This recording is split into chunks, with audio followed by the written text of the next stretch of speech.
ವ್ಯಾಪ್ತಿಲಿ ಇರೋ ರೆಸಾರ್ಟ್ಗಳಲ್ಲಿ ಈಗ ಕಾರಣ ಹೇಳಬೇಕಂದ್ರೆ ಈ ಬಂದಂಥ ಪ್ರವಾಸಿಗರು ಆಲ್ಮೋಸ್ಟ್ ಈ ಸ್ಟಾರ್ ಗೇಜಿಂಗ್ ರಾತ್ರಿ ವೇಳೆ ಸ್ಟಾರ್ ಗೇಜಿಂಗ್ ಅಂತೇಳಿ ಹೊಸ ಒಂದು ಅಧ್ಯಯನ ಏನೋ ಗೊತ್ತಾಗ್ತಾ ಇಲ್ಲ. ಅದರಲ್ಲಿ ನಮ್ಮಲ್ಲಿರೋ ಸ್ಥಳೀಯರು ಓನರ್ಗಳಾಗಿರ್ಬೋದು, ಲೋಕಲೈಟ್ಸ್ ಆಗಿರ್ಬೋದು, ಯಾವ ಬಂದಂಥ ಟೂರಿಸ್ಟಿಗೆ ರಾತ್ರಿ ವೇಳೆ ಕರ್ಕೊಂಡು ಹೋಗೋದಿಲ್ಲ.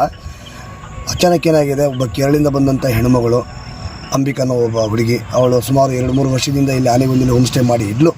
ಸೊ ಅಲ್ಲಿ ಬಂದಂಥ ಪ್ರವಾಸಿಗರನ್ನು ಅವಳು ರಾತ್ರಿ ವೇಳೆ ಕರ್ಕೊಂಡು ಹೋಗಿರೋದು ಮೊಟ್ಟ ಮೊದಲನೇ ತಪ್ಪು. ಲೋಕಲೈಟ್ ಯಾರು ಮಾಡಲ್ಲ ಅದು. ಸೊ ಆ ವೇಳೆ ಲೋಕಲೈಟ್ ಗಂಗಾವತಿ ಕಡೆಯಿಂದ ಬಂದಂಥ ಹುಡುಗರು ಈ ಕೃತ್ಯ ಮಾಡಿರೋದು ಇನ್ನೂ ಅಸಭ್ಯತನ. ನಮಗೆ ಸುಮಾರು 35 ವರ್ಷದಿಂದ ಆಗಲಾರ್ದಂಥ ಒಂದು ದುರಂತ ನಮ್ಮ ಕೊಪ್ಪಳ ಭಾಗ ಮತ್ತು ಹಂಪಿ ಭಾಗದಲ್ಲಿ ಆಗಿದೆ.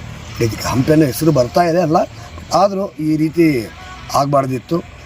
ಸುಮಾರು 35 ವರ್ಷದಿಂದ ಆಗಲಾರ್ದಂಥ ಒಂದು ಕೃತ್ಯ ನಮ್ಮ ಈ ಸ್ಥಳದಲ್ಲಿ ಆಗಿರೋದ್ರಿಂದ ಇಲ್ಲಿರುವಂತಹ ಸ್ಥಳೀಯ ಎಲ್ಲ ಮಾಲೀಕರ ಮೇಲೆ ಒಂದು ಪರಿಣಾಮ ಬೀರಿದೆ. ಇದು ಈ ಪರಿಣಾಮ ಬೀರಿರೋದ್ರಿಂದ ಈ ಒಂದು ಪರಿಣಾಮ ಬೀರಿರೋದ್ರಿಂದ ಬಂದಂಥ ಪ್ರವಾಸಿಗರು ತುಂಬ ಜನ, ಸುಮಾರು 5,000 ಜನ ಪ್ರವಾಸಿಗರು 4 ದಿವಸದಲ್ಲಿ ಖಾಲಿಯಾಗಿದ್ದಾರೆ ಹಂಪಿಯಿಂದ.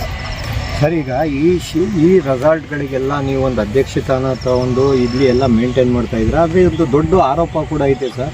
ಏನಂದರೆ ಇಲ್ಲಿ ಬೇರೆ ಬೇರೆ ಥರ ಚಟುವಟಿಕೆಗಳು ನಡೆಯುತ್ತೆ, ಗಾಂಜಾ ಸಿಗುತ್ತೆ, ಡ್ರಗ್ಸ್ ಸಿಗುತ್ತೆ, ಎಲ್ಲ ಸಿಗುತ್ತೆ ಅಂತ ಈ ಆರೋಪನ ಏನು ಹೇಳ್ತೀರಾ ಸರ್? ಇದರ ಮಧ್ಯದಲ್ಲಿ ಬರ್ತಾ ಇದೆ ಹಂಪಿ ಅಂದರೆ ಒಂದು ಪವಿತ್ರ ಕ್ಷೇತ್ರ. ಇದು ಧಾರ್ಮಿಕ ಕ್ಷೇತ್ರನೂ ಹೌದು, ಆಮೇಲೆ ಪ್ರವಾಸಿಗರ ತಾಣನೂ ಹೌದು.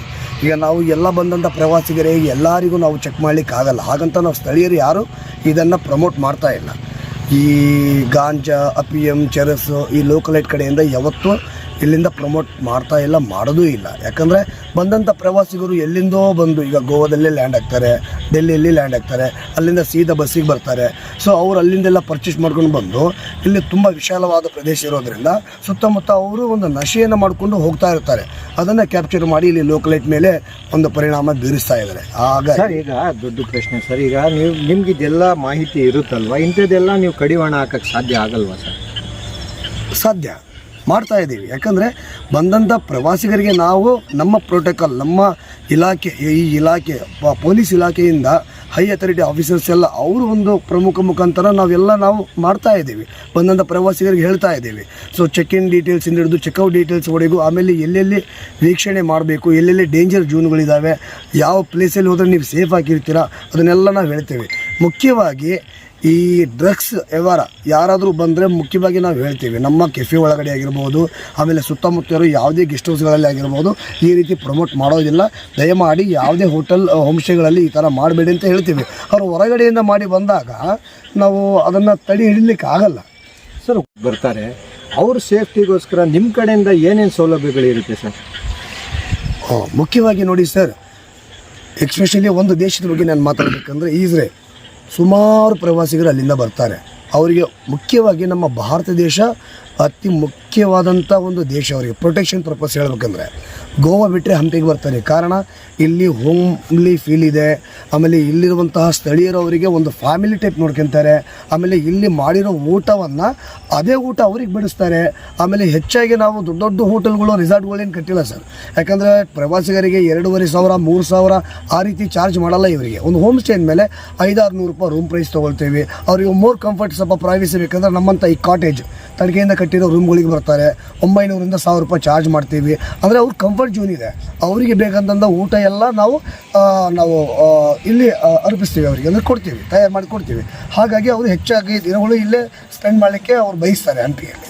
ಈಗಿನ ಸಿಚುವೇಶನ್ನಲ್ಲಿ ರಾಜ್ಯದ ಜನತೆಗೆ ಹಾಗೂ ಟೂರಿಸ್ಟ್ಗಳಿಗೆ ಏನು ಹೇಳಕ್ಕೆ ಬಯಸ್ತೀರಾ ಸರ್?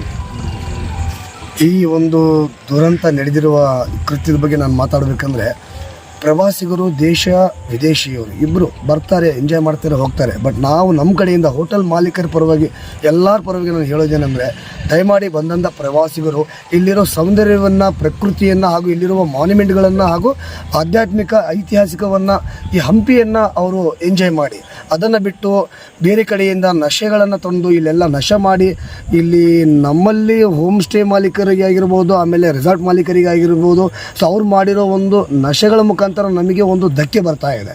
ಬಂದಂಥ ಪ್ರವಾಸಿಗರಿಗೆ ಒಂದು ಮನವಿ, ದಯಮಾಡಿ ಯಾರು ನಶೆಗೋಸ್ಕರ ಹಂಪಿಗೆ ಬರಬೇಡಿ. ಹಂಪಿಯ ಒಂದು ಸೌಂದರ್ಯ ಸವಿಯಕ್ಕೆ ಬನ್ನಿ.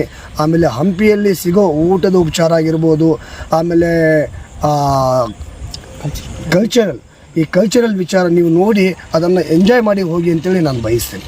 ಸರ್, ಕಡೆಯದಾಗಿ ಈ ಕ್ಷೇತ್ರಕ್ಕೆ ಬರೋ ಮುಂದಿನ ದಿನಗಳಲ್ಲಿ ನೀವು ಅತಿಥಿ ದೇವೋಭವ ಅಂತೀರಲ್ಲ, ಇಂಥವರ ಸೇಫ್ಟಿಗೋಸ್ಕರ ನಿಮ್ಮ ಕಡೆಯಿಂದ, ನಿಮ್ಮ ರೆಸಾರ್ಟ್ ವತಿಯಿಂದ ಯಾವುದಾದ್ರೂ ಒಂದು ತಂಡ ರಚಿಸಿ ನೈಟಲ್ಲಿ ಅವ್ರ ಸೇಫ್ಟಿಗೆ ಏನಾದರೂ ಬೀಟ್ ಮಾಡೋದು, ಇಂಥ ಕೆಲಸಗಳಿಗೆ ಮುಂದಾಗ್ತೀರಾ ಸರ್?